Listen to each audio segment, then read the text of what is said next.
Hola y bienvenidos al Mundo Ahora de France 24. Muchísimas gracias por elegirnos. Yo soy Rosa Pérez Masdeu.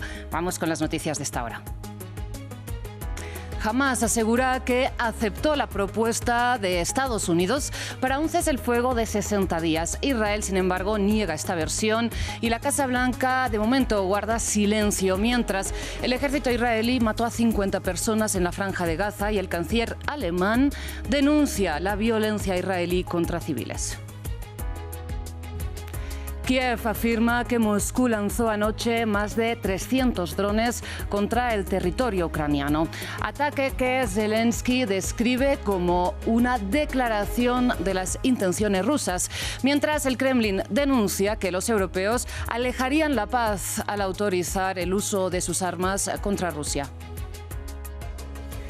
Y el inicio de la gira de Macron por el sudeste asiático queda eclipsado por la bofetada que le dio su mujer dentro del avión a la llegada a Hanoi y que quedó registrado por las cámaras cuando se abrían las puertas de la nave. Y les cuento que después del bloque informativo como tal, en nuestra crónica de economía, vamos a Francia porque hay división en estos momentos en la Asamblea Nacional por la posible reintroducción de un pesticida en la agricultura al que se oponen los partidos ambientalistas y que, por otro lado, los productores consideran necesario. Les contamos de qué se trata en breve con Daniela Blandón. Y después, en revista de prensa, revisamos los titulares que nos dejan hoy algunos de los principales medios internacionales. Este lunes, The New York Times presenta un análisis sobre Trump, sus órdenes y la implicación de sus medidas en la geopolítica de Estados Unidos, Rusia y China. Enseguida lo vemos con nuestra compañera Elmari Ángulo.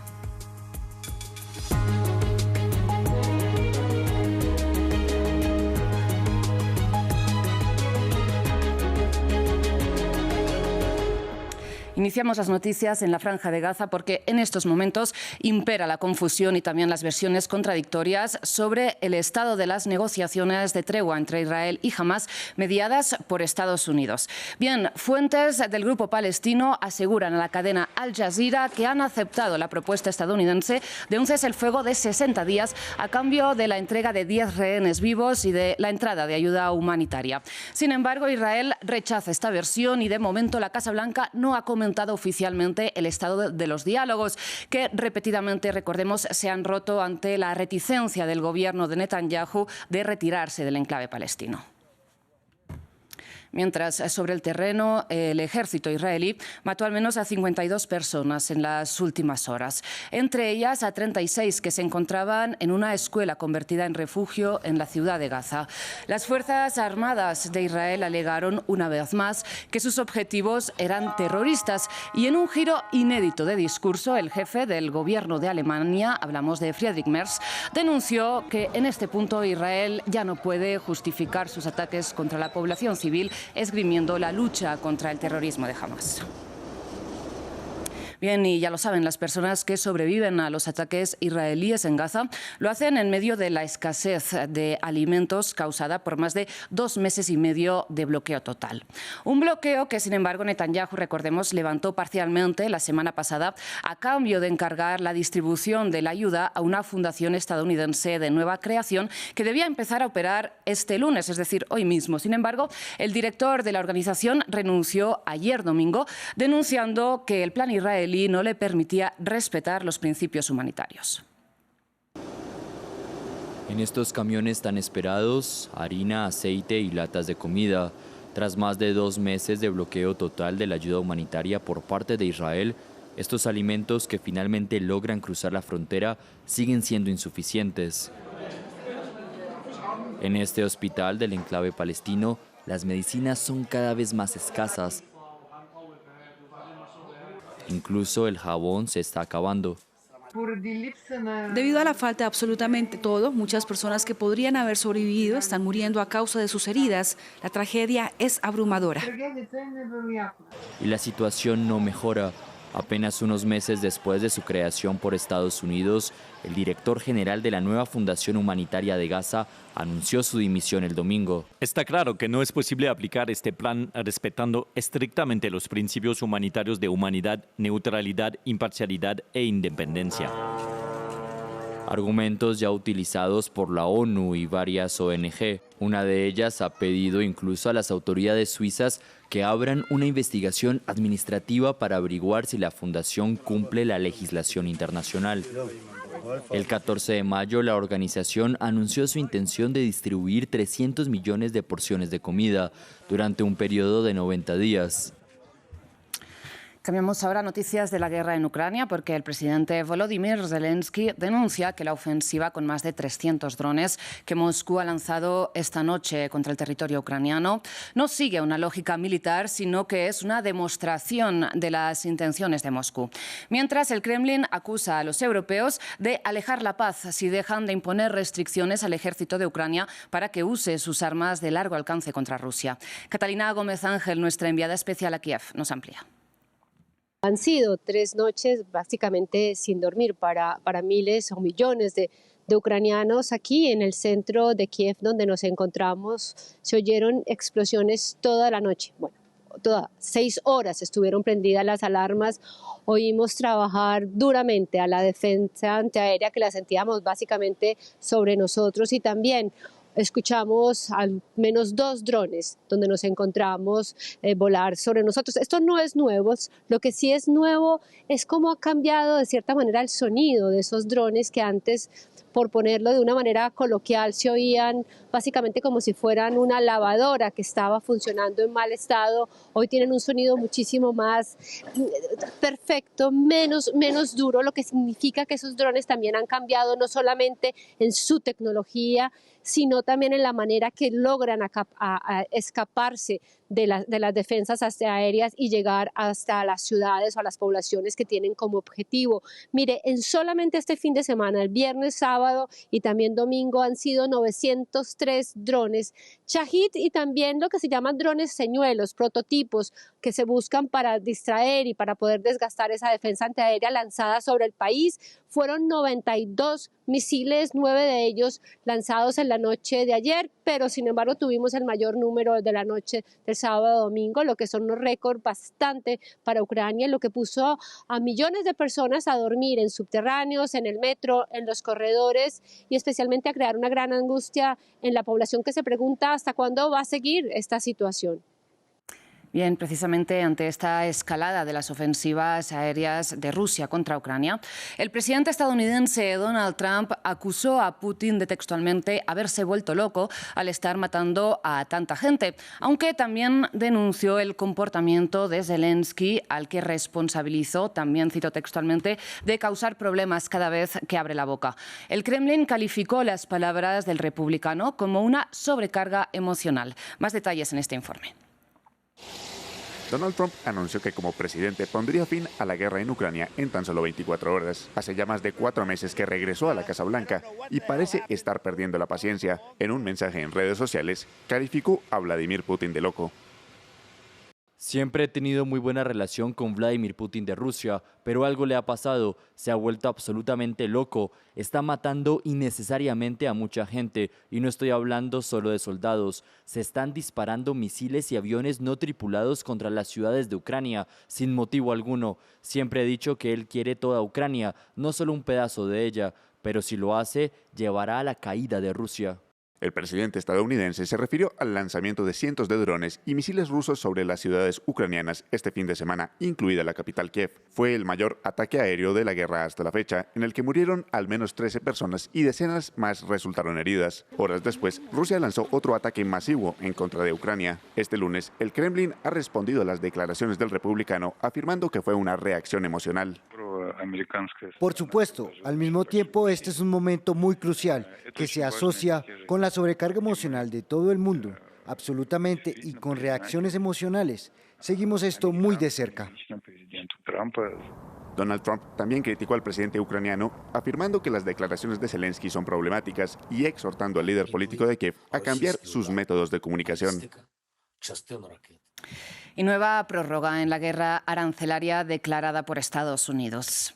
En este caso, la presidenta de la Comisión Europea, Ursula von der Leyen, y Donald Trump acordaron prorrogar del 1 de junio hasta el 9 de julio las negociaciones sobre la posible imposición de aranceles del 50% a los productos comunitarios, tal y como amenazó el mandatario estadounidense el viernes.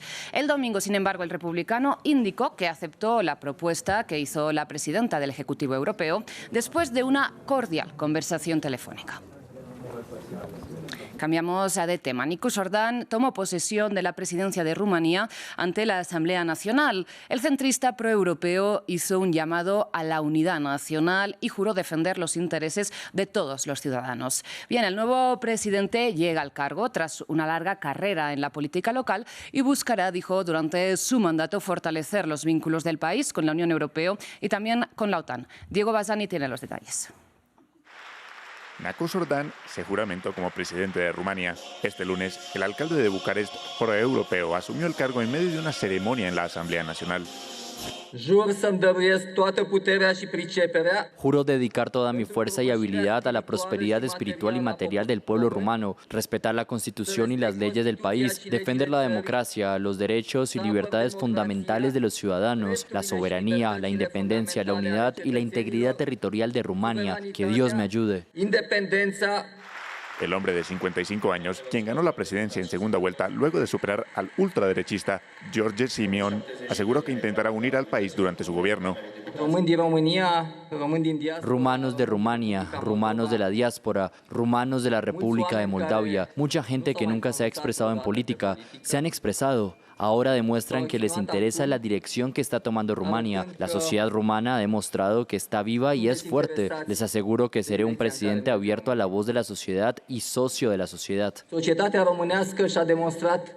Dan es matemático de profesión. En los años 80 ganó una medalla de oro en las Olimpiadas Mundiales de Matemáticas y cuenta con un doctorado de la Universidad Sorbona de París. Tras regresar a Rumania, inició su carrera como activista político en la capital, Bucarest, para posteriormente aspirar a la alcaldía de la ciudad, cargo que logró obtener en su tercer intento en 2020. Durante su campaña a la presidencia se mostró como un centrista proeuropeo a favor de la OTAN y del apoyo militar y diplomático a Ucrania, país vecino de Rumania. Este fin de semana, Dan estuvo en Varsovia para apoyar al también candidato liberal, Rafał Trzaskowski, quien competirá el próximo domingo contra el nacionalista Karol Nawrocki en la segunda vuelta de la elección presidencial. Bien, de Rumanía pasamos a Vietnam porque el presidente francés Emmanuel Macron inició allí su gira por el sudeste asiático con la voluntad de erigir a Francia como una tercera vía en las alianzas de la región disputada entre China y entre Estados Unidos. Sin embargo, la llegada del mandatario a Hanoi quedó opacada por la bofetada que le dio su mujer Brigitte a su llegada a la capital cuando se abrían las puertas del avión. Y a pesar de que la posterior tensión no verbal entre la pareja también quedó registrada por las cámaras, Macron insistió en que estaban bromeando. Es la primera vez que el presidente francés Emmanuel Macron visita Vietnam en el inicio de una gira por el sudeste asiático que incluirá Singapur e Indonesia. Pero el viaje está envuelto en una polémica por un video de la primera dama abofeteando a su esposo al salir del avión presidencial. Macron dijo que estaba bromeando con Brigitte y llamó a la calma. Nada de eso es cierto, solo bromeaba con mi esposa, lo hacemos seguido. El convulso arribo de Macron a la antigua Indochina francesa busca un orden basado en la ley en un momento de gran desequilibrio y de retorno a la retórica de poder y la intimidación, según el Elíseo. Francia ha reiterado constantemente este compromiso, el de la libertad de soberanía, que es fundamental en nuestra estrategia indopacífica. También es fundamental en el papel central que reconocemos en la ASEAN. Un mensaje directo a Beijing y sus disputas geopolíticas con países del sudeste asiático por el control del mar de China Meridional. El presidente francés apeló a la defensa del derecho marítimo internacional, en particular la Convención de las Naciones Unidas sobre el Derecho del Mar. Macron también pidió una cooperación más estrecha entre Vietnam y Francia. Los dos países firmaron contratos por valor de 9.000 millones de euros que incluyen los sectores de la aviación, energía nuclear y vacunación. El acercamiento de Francia y Vietnam se produce en medio de tensiones comerciales con Estados Unidos. Tanto París como Hanoi necesitan nuevos socios. Vamos ahora hasta Chile porque ya conocemos un balance provisional de los impactos del tornado que pasó este domingo por el sur del país. 13 personas resultaron heridas, 250 viviendas fueron dañadas, 13.000 hogares quedaron sin servicio eléctrico y 400 sin agua corriente. Esto según informó el Servicio Nacional de Prevención y de Atención de Desastres del país. Las autoridades chilenas además anunciaron que desplegaron fuerzas de seguridad y también ayuda humanitaria a la ciudad de Puerto Varas, el punto más afectado por el fenómeno.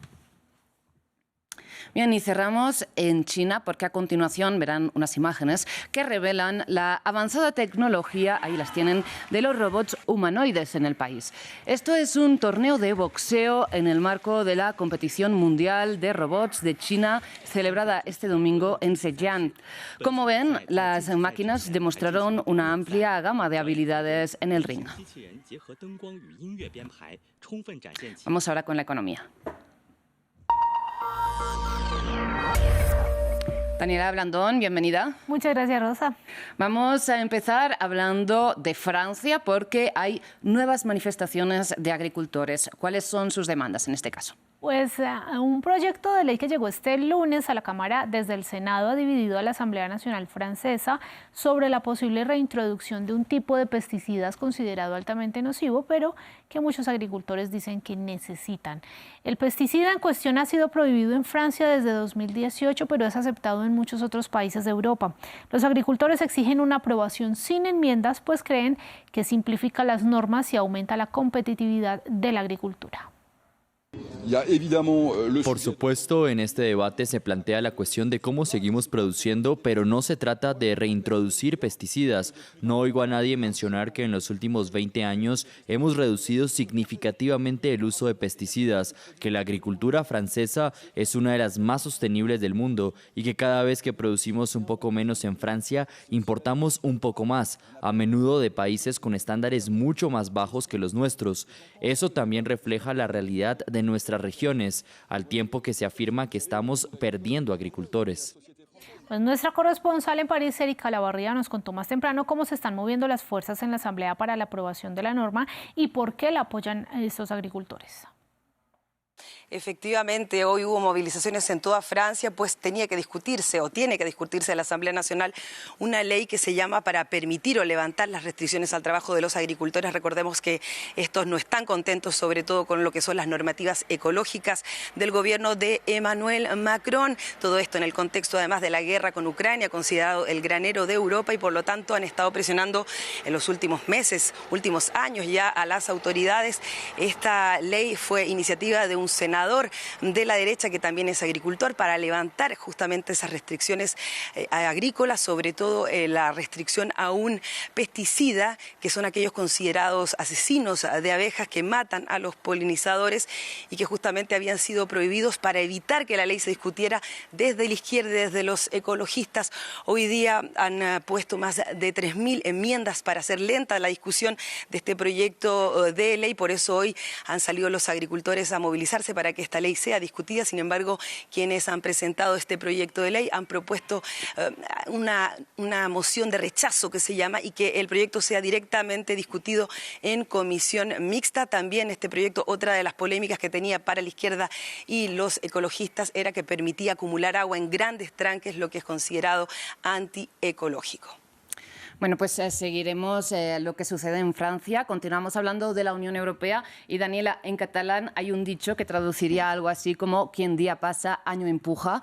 Y esta puede ser un poco la lógica de Bruselas a la hora de estar negociando esta guerra arancelaria, ¿no? Cada vez van logrando un poquito más y extendiendo y chutando el balón, como diríamos también acá. El presidente de Francia, Emmanuel Macron, declaró este lunes que la presidenta de la Comisión Europea, Ursula von der Leyen, y el presidente de Estados Unidos, Donald Trump, mantuvieron un buen intercambio y expresó su esperanza de que se logren los aranceles más bajos posibles Esto después de que el pasado viernes el republicano estremeciera los mercados y amenazara con imponer un arancel mínimo del 50% a las importaciones de la Unión Europea desde el 1 de junio. El domingo se retractó de esa fecha, restableció el plazo hasta el 9 de julio para poder darles más tiempo a las conversaciones. En esta fecha justamente se cumplen los 3 meses de plazo que dio para establecer sus aranceles recíprocos más agresivos. Ya veremos qué pasa entonces, en qué fecha los va a imponer. Y ahora pongamos un poco en contexto esta disputa comercial, ¿no? Porque queremos saber quién podría ganar o perder más.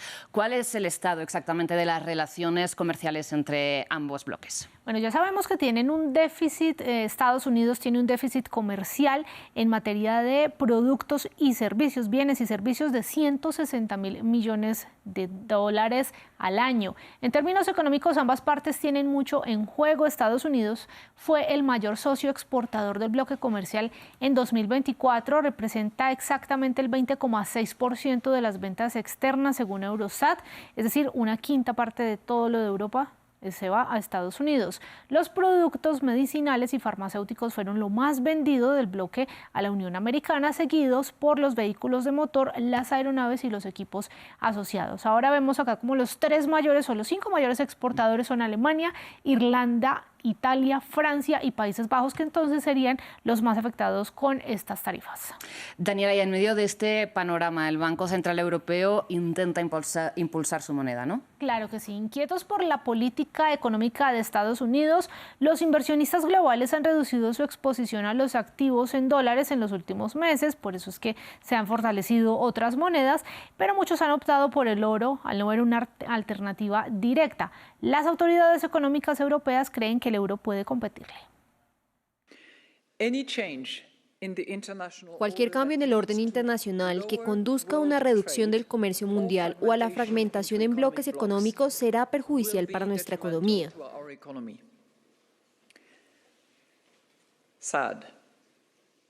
Es triste, sí, pero con las respuestas políticas adecuadas también podría haber oportunidades. El panorama cambiante podría abrir la puerta para que el euro desempeñe un papel internacional más importante.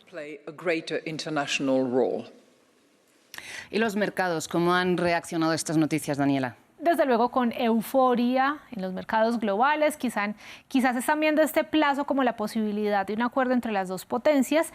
En Europa las acciones comenzaron la semana con mucho optimismo, recuperaron las pérdidas de la sesión anterior. Frankfurt y París fueron las que más aplaudieron esta noticia. Las bolsas de Londres y de Nueva York no operan este lunes.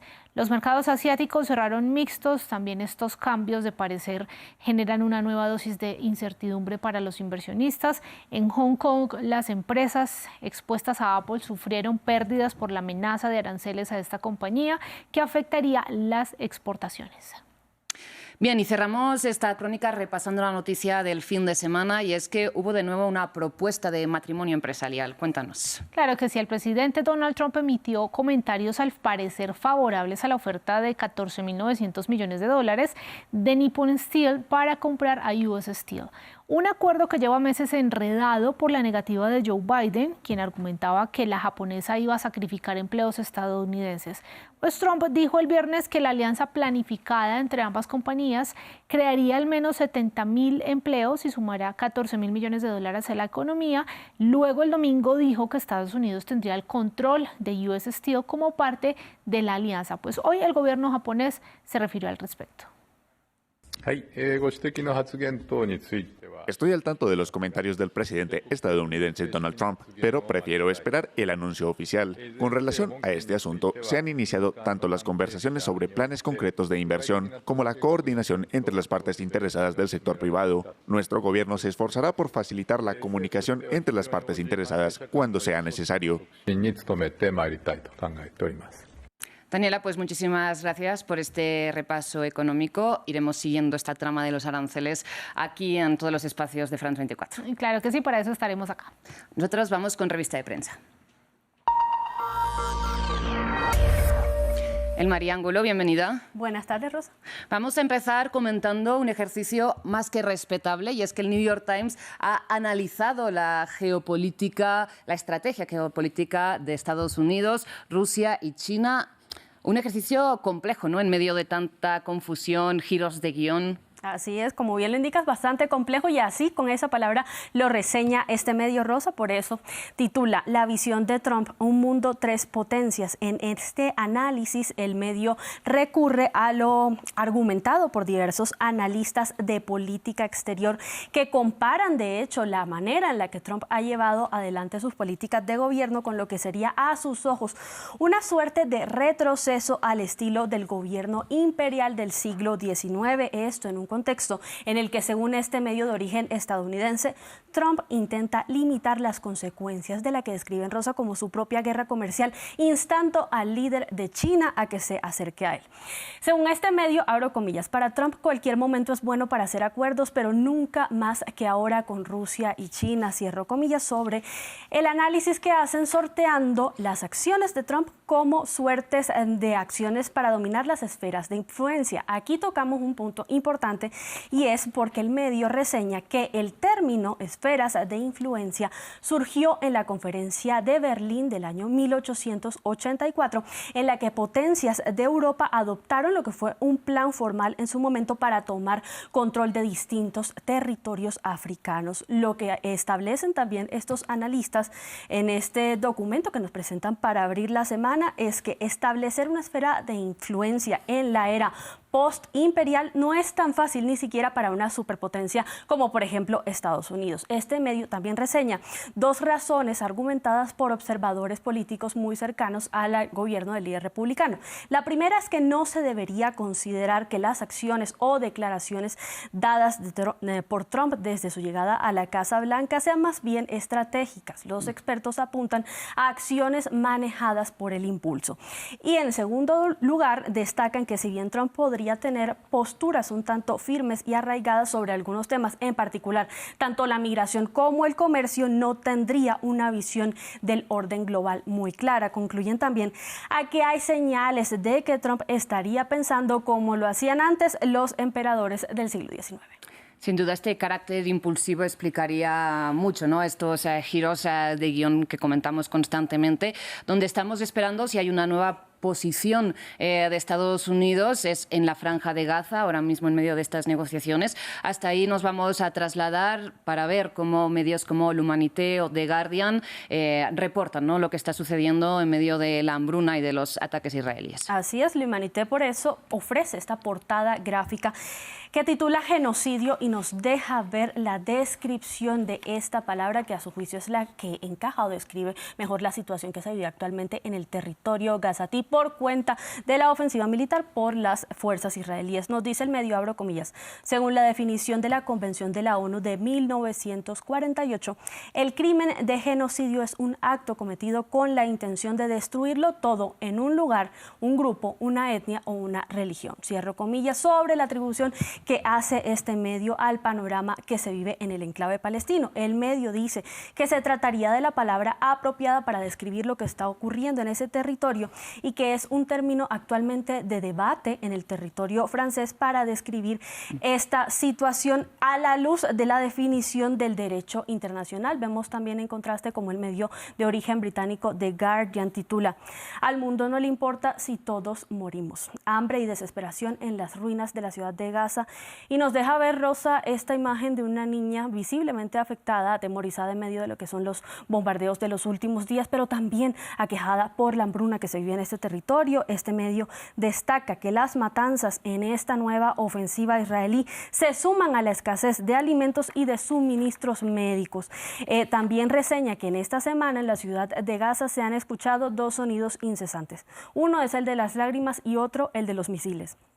Dice que de día y de noche al oeste, en las olas del Mediterráneo, ya no chocan con lo que antes eran las estructuras que estaban levantadas en esta zona, sino que todo se quedó reducido a escombros.